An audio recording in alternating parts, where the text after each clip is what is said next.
Hello বন্ধুরা, ইচ্ছে হলো তাই চ্যানেলে তোমাদের সকলকে স্বাগত জানাই। তোমরা সকলে ভালো আছো তো? আজ আমি তোমাদের আমাদের এখানকার একটা নতুন খাবার আর উত্তরপ্রদেশের জনপ্রিয় খাবার নিমোনা তৈরি করে তোমাদের দেখাবো। তা চলো কিভাবে নিমোনা আমি তৈরি করি দেখি আমরা সকলে। নিমোনা করতে কি কি লাগে আমি তোমাদের বলে দিই। মটরশুঁটি নিয়েছি 250 গ্রাম মতন, সামান্য হলুদ, সামান্য লবণ, আর আলু একটু লম্বা ছোট সাইজের আলু মাঝখান থেকে দুভাগ করে তারপরে আবার এরকম পাতলা পাতলা করে কেটে নিয়েছি। পরিমাণ যে যার মতন নেবে। আর নিয়েছি আমি বড়ি, কলাই ডালের বড়ি, আর টমেটো, একটা টমেটো এইভাবে পাতলা পাতলা করে কেটে নিয়েছি। রসুনের কোয়া নিয়েছি 5 পিস, শুকনো লঙ্কা, কাঁচা লঙ্কা নিয়েছি, সামান্য আদা নিয়েছি, আর নিয়েছি গোটা জিরে, আর একটু সামান্য হিং আর ধনে গুঁড়ো। এই নিমোনাতে কাঁচা গোটা ধনে ব্যবহার করে ওখানকার লোকেরা, আমি এখানে ধনে গুঁড়ো ব্যবহার করছি। প্রথমে আমি এই মটরশুঁটি থেকে কিছুটা মটরশুঁটি আমি অন্য একটা পাত্রে সরিয়ে রাখছি, পরে এটা ইউজ করব বলে। এবার আমি এই মটরশুঁটিগুলো মিক্সিতে ব্লেন্ড করে নেব। আমি কড়াই বসিয়ে দিয়েছি গ্যাসে। এবার সামান্য সর্ষের তেল দিচ্ছি 1 চামচ মতন। গ্যাসের ফ্লেমটাকে বাড়িয়ে দেব আর তেলটা একটু কড়াইয়ে এইভাবে নাড়িয়ে নেব। তেল গরম হয়ে গেছে। এবার আমি যেই বড়িগুলো রেখেছিলাম সেগুলো তেলে দিয়ে একটু ভেজে নেব। বড়িগুলো একটু লাল লাল মতন ভাজতে হবে। বড়িগুলো ভাজা হয়ে গেছে, এবার আমি তুলে নেব।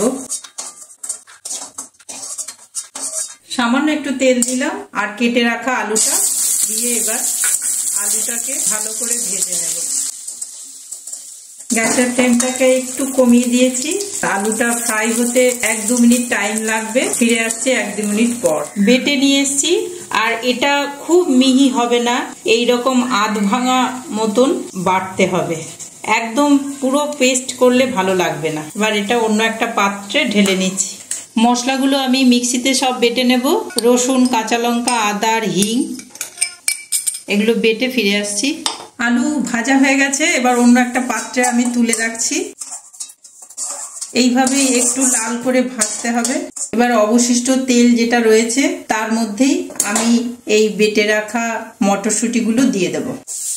গ্যাসের ফ্লেমটাকে একদম হাই করে দিয়েছি। মটরশুঁটিটা পুরো নাড়তে নাড়তে একদম শুকিয়ে ফেলতে হবে। মটরশুঁটিটা তেলে দিয়ে এইভাবে ঝুড়ো ঝুড়ো করে নিতে হবে, ভালো করে ভেজে। এবার গ্যাসের ফ্লেমটাকে একদম কমিয়ে দেব। এটা নাবিয়ে নেব অন্য বাটিতে। কড়াইতে আবার তেল দেব খানিকটা, 2 চামচ মতন, সর্ষের তেল অবশ্যই। গ্যাসের ফ্লেমটাকে হাই করে দেব। তেলটা গরম হয়ে গেছে। এবার আমি ফোড়নের জন্য গোটা লঙ্কা দিয়ে দিচ্ছি, গোটা জিরে দিয়ে দিচ্ছি। আমি মশলাতে যেহেতু হিং দিয়েছি, ফোড়নে হিং দিচ্ছি না। এবার বেটে রাখা মশলাটা, লঙ্কা, আদা আর ধনে গুঁড়ো দিয়ে যেটা বেটে মিক্সড করে রেখেছি সেটা দিয়ে দিচ্ছি। গ্যাসের ফ্লেমটাকে বাড়িয়ে দিচ্ছি। এবার যে কিছুটা মটরশুঁটি রেখে দিয়েছিলাম সেটা দিয়ে দিচ্ছি। কুচনো টমেটোটা দিয়ে দিলাম। সামান্য হলুদ দিচ্ছি, রংটা যাতে সবুজই থাকে, নষ্ট না হয়। স্বাদ অনুসারে লবণ দিতে হবে। এটা ভালো করে কষিয়ে নিতে হবে। ইচ্ছে করলে কেউ এর ভেতরে সামান্য চিনি দিতে পারেন, আবার নাও দিতে পারেন। এই রান্নাটাতে গোটা কাঁচা ধনে দিয়ে উত্তরপ্রদেশের লোকেরা করে, তা আমি যেহেতু কাঁচা ধনে দিতে পারিনি সেই জন্য ধনে গুঁড়ো দিয়েই করছি। ভেজে রাখা আলু দিয়ে দিচ্ছি। হিং ফোড়ন দেওয়াতে আরো বেশি ভালো লাগে। আমি বাটাতে দিয়েছি হিং, সেই জন্য ফোড়নে আর দিইনি। মটরশুঁটি বেটে যেটা কষিয়ে রেখেছিলাম সেটা সবটা দিয়ে দিচ্ছি। আর দেব সামান্য গরম মশলা গুঁড়ো। সুন্দর মশলা থেকে গন্ধ ছাড়ছে। বড়িগুলো দিয়ে দিচ্ছি। এই রান্নাটা রুটি, পরোটা, লুচি, ভাত সবার সাথেই খাওয়া যেতে পারে। এবার আমি জল দিয়ে দিচ্ছি। এবার কিছুক্ষণ ফুটতে দেব। ঢাকা দিয়ে ফিরে আসছি 2 মিনিট পর। ফিরে এলাম 2 মিনিট পর। নিমোনা রান্না হয়ে গেছে। ওপর থেকে একটু তেল ভেসে এসেছে, বোঝাই যাচ্ছে রান্না কমপ্লিট। এবার আমি নামিয়ে নেব।